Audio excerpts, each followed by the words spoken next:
On June 17, 1972, 5 men were arrested for breaking into the Democratic National Committee headquarters located in the Watergate complex.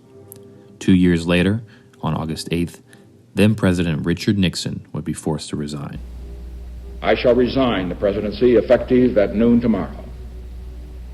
Vice President Ford will be sworn in as president at that hour in this office.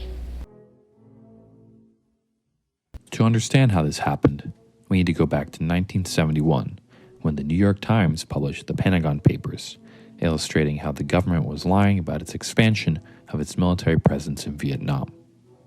In response, the Nixon administration created an investigations unit nicknamed the White House Plumbers to stop further leaks and gather information on political rivals, including politicians, journalists, and even actors.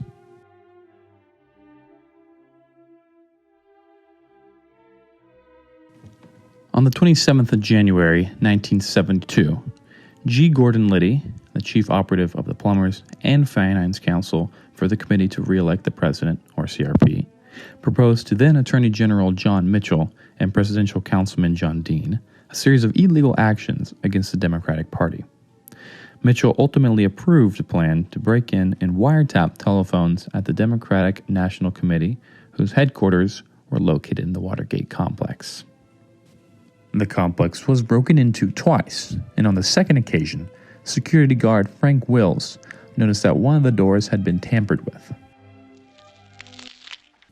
Wills alerted the police, and minutes later, 5 men were apprehended and charged with attempted burglary. Amongst them were 4 Cuban expats who had been recruited by ex-CIA operative Howard Hunt, who at the time was a member of the White House Plumbers. Hunt was connected to the break-in when his name was found in the address book of 2 of the burglars. The initial cover-up began and attempted to hide the connection between the Plumbers and the break-in. President Nixon ordered White House Chief of Staff H.R. Haldeman to have the CIA block the FBI's investigation into who had funded the break-in. At first, Nixon's reaction to the break-in was that of skepticism, with him stating during a conference with Haldeman,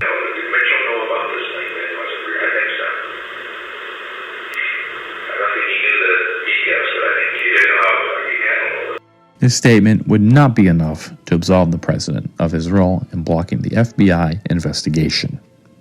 On August 29th, Nixon would have a press conference saying that John Dean had conducted a thorough investigation into the break-in and added, "I can say categorically that no one in the White House staff, no one in this administration presently employed, was involved in this very bizarre incident."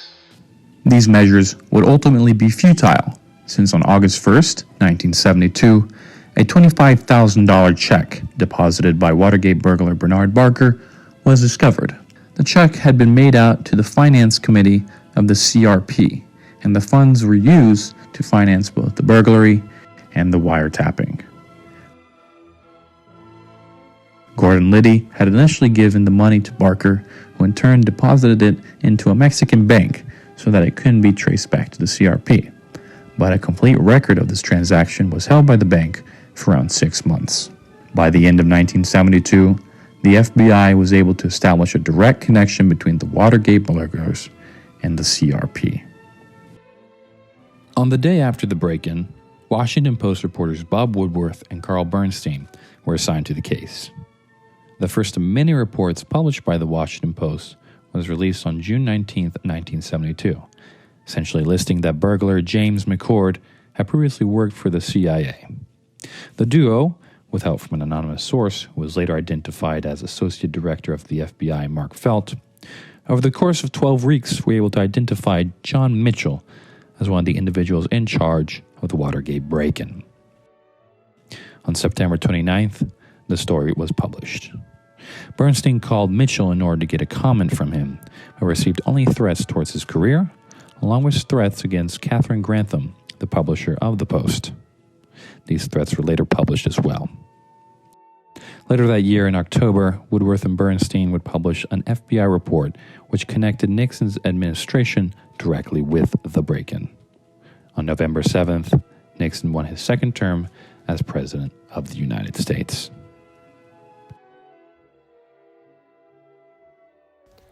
In Nixon's first term, he started with a strong approval rating. A majority of the United States was comfortable with his performance. He won his second term by a landslide in 1972, and by January 1973, Nixon began with a 68% approval rating. However, this seemingly hopeful start of the next chapter of Nixon's presidency was the beginning of its end, as it wasn't long before the ramifications of Watergate became unignorable to the media, public, and members of the government. Watergate quickly started to take a toll on Nixon's ratings. In April of the same year, roughly about 83% of the population had some sort of knowledge about the scandal. Americans had either heard or read about it. Though this played a role in his short-lived second term as president, the legacy of Watergate would go on to be anything but small. To understand how Watergate indefinitely changed politics and journalism in America, we must first examine and summarize the reporting's findings. Bernstein and Woodward's work regarding Watergate went far beyond their initial reportings of the burglaries in the Washington Post, even after the first round of arrests were made. One of their main sources, an anonymous yet highly ranking official at the Federal Bureau of Investigation who went by the nickname of Deep Throat, helped steer the Post reporters in the right direction. Deep Throat, later revealed as Mark Felt, ultimately helped them break some of their biggest findings, including John Mitchell's secret fund to gather information on the Democrats, as well as Nixon's massive campaign of political spying and sabotage.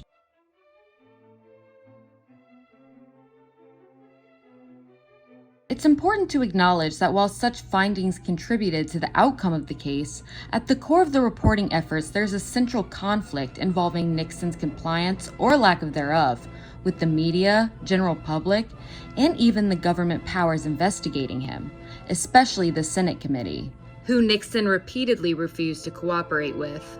As reasoning, Nixon cited constitutional separation of power, a phrase he would invoke again while attempting to forbid his aides from testifying. But executive privilege could not cover or excuse criminal behavior, so Senator Ervin responded with threats to permit the arrest of those who refused to testify anyway. As a result, the president finally complied, allowing his aides to participate, all the while denying the committee access to presidential papers. However, the testimony of former White House counsel John Dean exposed that the president approved a plan to cover up affiliations between the White House and the break-in. Could make no assurances that the day would not come when this matter would not start to unravel. What I had hoped to do in this conversation was to have the president tell me we had to end the matter now. Accordingly, I gave considerable thought to how I would present this situation to the president and try to make as dramatic a presentation as I could to tell him how serious I thought the situation was that the cover-up continue. I began by telling the president that there was a cancer growing on the presidency, and that if the cancer was not removed, the president himself would be killed by it. To add insult to injury, another testimony by Alexander Butterfield revealed that Nixon had a voice-activated tape recorder system hidden throughout the White House. On July 16, 1973, the committee voted unanimously to authorize subpoenas for any documents, tapes, or other materials through Senate Resolution 194. On July 24, 1974, the Supreme Court ruled that the president must surrender tapes to the special prosecutor. As a result, the case of the United States versus Nixon found that the president participated in creating a plan to bury the connection between the White House and the Watergate burglary. Based on this evidence, the House adopted 3 articles of impeachment. To avoid being impeached from office, Nixon resigned, and by then his ratings fell to a whopping 48%. While Nixon's ratings were steadily declining, the Watergate hearings were televised, making his ratings go down to 31%. Journalists accepted the scandal as a chance to really make a difference in reporting. The idea that journalism could be an outlet of reporting the truth really made people choose a career that was rewarding and meaningful. The scandal led to a widespread of distrust of government and has also caused distrust in the present day. According to Princeton University professor Julian Zelzer, we still live in an era of Watergate. And in all of my years of public life, I have never obstructed justice. And I think, too, that I can say that in my years of public life, that I welcome this kind of examination, because people have got to know whether or not their president is a crook. Well, I'm not a crook. The reporting's impact was a major breakthrough in investigative journalism. Watergate had many different layers to it that impacted the whole country. The main impact that the Watergate scandal had was that President Richard Nixon resigned from the presidency on August 9, 1974. He did this after the Senate said he was sure to be impeached. He handed over the presidency to Gerald Ford. Nixon was the only president to resign from office. Watergate also gave way to 69 government officials being convicted of various crimes. Of those 69, 48 were convicted. Some of note are John M. Mitchell, who was the Attorney General of the United States and was charged with perjury; Jeb Stuart Magruder, who was head of CREEP, who pled guilty of conspiracy; H.R. Haldeman, who was chief of staff for Richard Nixon and convicted of perjury; and Frederick C. Lahr, who was an advisor for John M. Mitchell and convicted of obstruction of justice. We are beginning these hearings today in an atmosphere of utmost gravity. The questions that have been raised in the wake of the June 17 break-in strike at the very undergirding of our democracy. If the many allegations made to this date are true, then the burglars who broke into the headquarters of the Democratic National Committee at the Watergate were in effect breaking into the home of every citizen of the United States. And if these allegations proved to be true, what they were seeking to steal was not the jewels, money, or other property of American citizens, but something much more valuable, their most precious heritage, the right to vote in a free election. One major impact that Watergate had was a lack of trust in politicians.